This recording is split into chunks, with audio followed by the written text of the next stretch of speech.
Kenapa? Tanahnya mahal.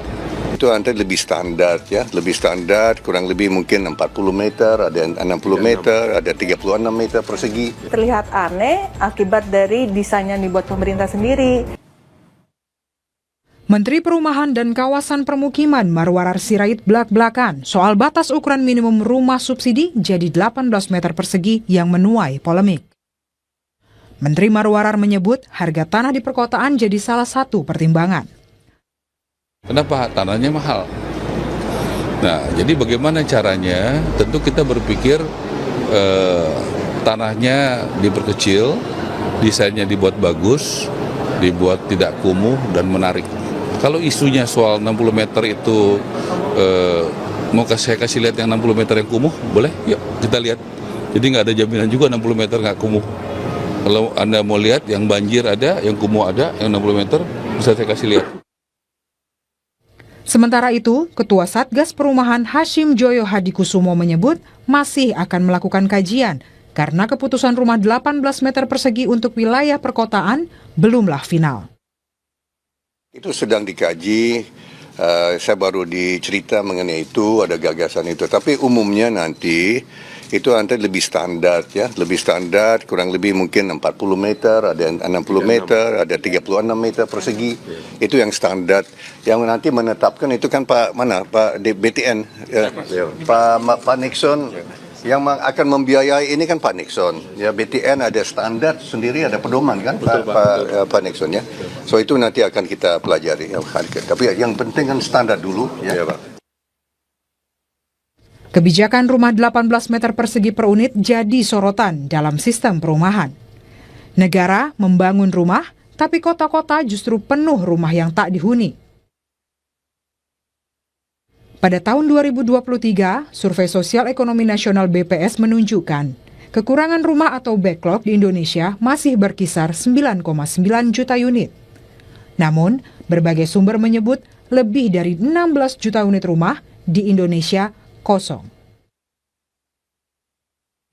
Dari data Susenas BPS pada tahun 2024 menunjukkan ada sebanyak 1,9 juta lebih kekurangan rumah terjadi di wilayah pedesaan.